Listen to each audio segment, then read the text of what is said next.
Hello, friends, and welcome back to Stories About Entitled People. Let's start our video with a classic tale of workplace pettiness and forklift finesse set in the early 2000s on a bustling loading dock. But before we dive in, make sure to hit that subscribe button, smash the like if you enjoy the content, and ring that notification bell so you never miss a juicy story. Loading dock shenanigans.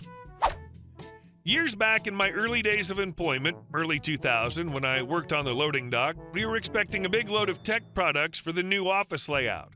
Some fancy upgrades and big tech sending the latest computers and network equipment, plenty of expensive equipment, and my boss told me to keep the trucks coming and going as smooth as possible. So we had the team on with a few extras. My responsibility was to get the unloaded pallets and stack them out of the way and ready for return to their owner. Company-owned pallets have to be returned. 6 a.m., I recaffeinated and started the forklift and got to stacking the CHEP pallets ready for collection. Around 8:30, one of the main representatives came in early and parked on the dock. This was a problem as the trucks were scheduled for roll-in at 9 a.m. I asked him to use the main car park. He told me to F off and do my job. My job was to make sure the truckies had unobstructed access to the loading dock. I interpreted this as, I am too important, put it somewhere for me. So to keep from damaging the car too much, I slid a CHEP pallet under it and got to lifting, and I put the offending BMW up on a stack of pallets, the entire time singing, "Nothing lifts like a crown for picking it up and putting it down." We had a crown forklift. The rest of the crew were in stitches, laughing. Many of the truckies rolled up and knew immediately I was on duty. Those guys always had the best stories from. Some of them had a good chuckle and made off with a fresh cup of coffee. The day was going smoothly, and we worked that forklift dry as the last pallet came off the tank on the forklift emptied. As I dropped off the last pallet, we got that unpacked and used a Tug small electric cart puller to drag the forklift out of the way. So I contacted the boss and told him to get me a payment slip to go get the tank filled at a fuel station. He came down with the form and the representative. He was all smiles and thanks for the purchase of bulk computers and hardware. But that changed when he spotted his BMW. He was pissed and threatened my job, demanded to my boss I get fired. I just looked at my boss and said, "We should look at the security cameras." When my boss reviewed the security footage, he pointed out that I did ask him to move and park elsewhere. He then looked at me and said, "Thanks for another day. See you tomorrow." The rep wanted the car down immediately. I said, "We can't. The propane tank for the forklift's empty and gas deliveries tomorrow at 6 a.m. My boss handed me the pay slip for refilling the forklift tank. He said to get the gas in the morning. The rep spat some more obscenities and said this'll be tagged onto the bill if his car was damaged.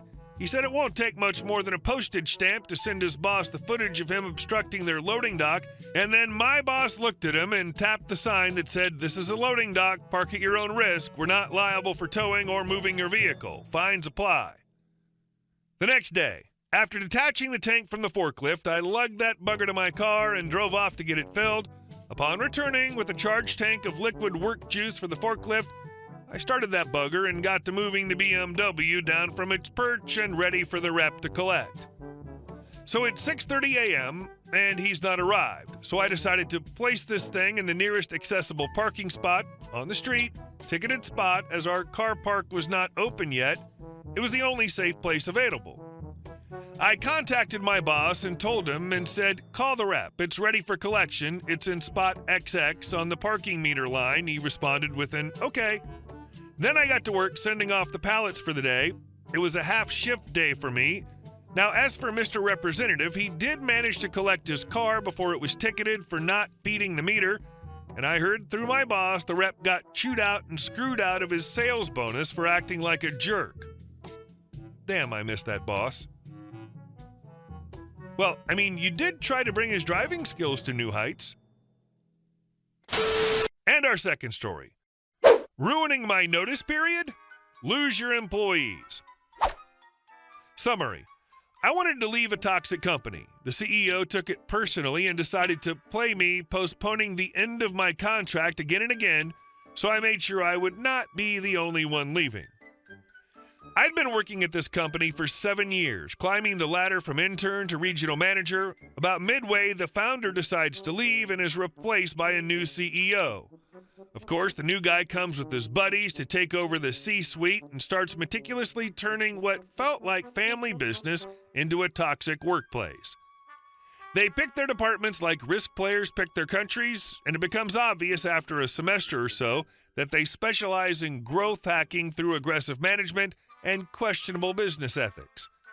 They don't ask about what we do or who our clients are. They only want to look at the payroll and decide who's too expensive and thus dispensable and what can be relocated to cheaper countries without digging into the roles and missions of the employees. A year into their reign, people start burning out, quitting, or quiet quitting. Our partners and clients are leaving us as well, and our NPS and Glassdoor grade have never been so low. Their quick fix? HR trades hoodies against good reviews. After 2 years, I'm at a stage where I can't take it anymore. Every project I run for them gives me knots in my stomach, and I see no point in working for a company that cares so little about its clients, its employees, and has no reason to be other than make money with no vision nor strategy. I finally say yes to a headhunter and send in my resignation letter. I was confident I could shorten my 3-month notice period as I got such great reviews, so I would have some time off between jobs to enjoy my 1-year-old whom I had hardly seen over the past exhausting months. Next thing you know, the CEO calls me out of the blue to have some kind of improvised exit interview, asking me why I was leaving. I naively thought that exit interviews were about being honest. It turns out not. It all started with what a great manager I was and how everyone loved working with me, how I always deliver, and what a pillar I was to this company. After I explained the reasons of my leaving in a most diplomatic way, it finished by how unprofessional I was being, how it wouldn't make a difference anyway, and what a coward I was. Rats leaving the ship, as they say. He finished the conversation with, "I know your supervisor agreed to let you go earlier, but she's off on sick leave and I'm in charge. I could help you, but I won't." Of course, I leave the meeting absolutely devastated, not only by the last bit, but by the whole situation. Luckily, the very next day, the CEO calls me again and in a half-apologetic tone explains that he's slept on it and is willing to let me go early if I work twice as hard to finish a new project he puts on my plate while doing my handover. You can be gone a month from now, but do keep it between us, or people will get depressed when they hear the news. Do you see where this is going?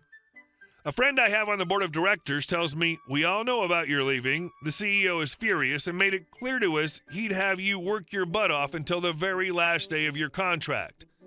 And indeed, when I reach out to the CEO a month later, a new project lands on my plate. But as soon as you're done, you're gone.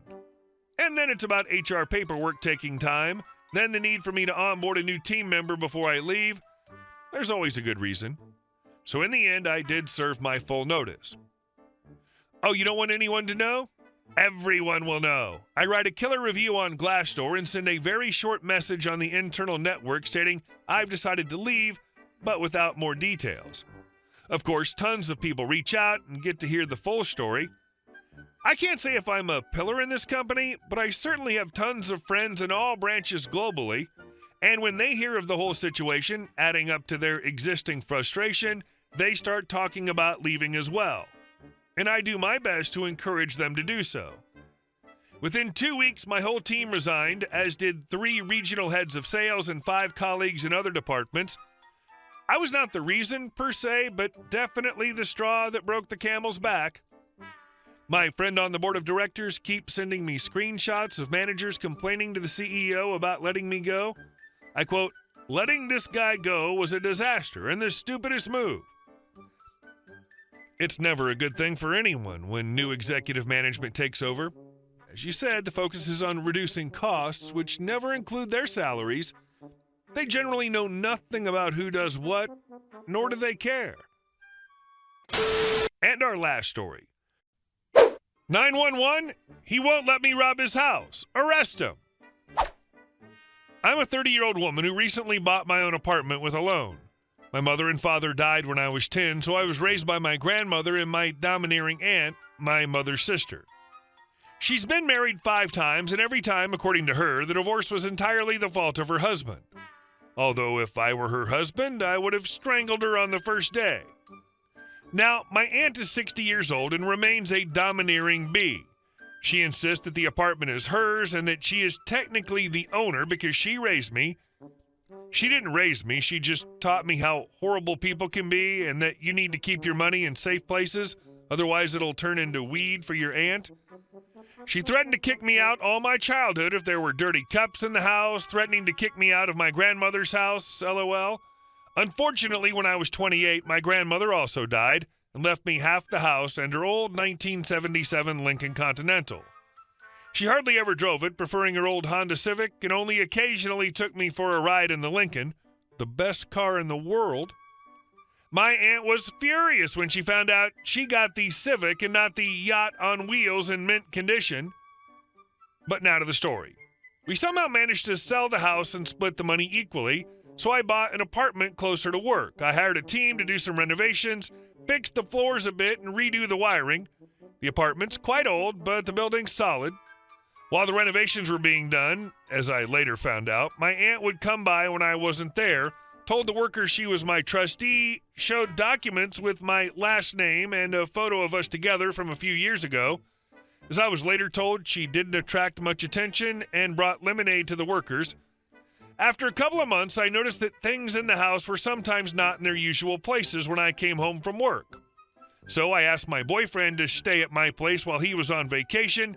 He's a security chief, so he almost always carries a weapon. And what do you think? On the second day, while he was lying on the couch, he saw a woman rummaging in my fridge. He shouted in a commanding voice, "Stop, B!" And my aunt started screaming, "Ah! There's a burglar in the house! I'm calling the cops! Get out!" She apparently had an old lady's phone with an SOS button, and she pressed it. When the operator picked up, she started screaming that she was being attacked in her own home, then grabbed a bottle from the table and tried to attack my boyfriend. He restrained her and put her on the floor, told the operator that she'd broken into the house, and gave the address for the police to come by. My aunt screamed like a madwoman for the 20 minutes until the police arrived. Half the neighbors gathered to watch. My boyfriend held her on the floor to prevent her from attacking again or running away. I had to leave work early to come home. As soon as the police arrived, Karen started screaming, "Officers, arrest this B-turd! He attacked me in my own home!"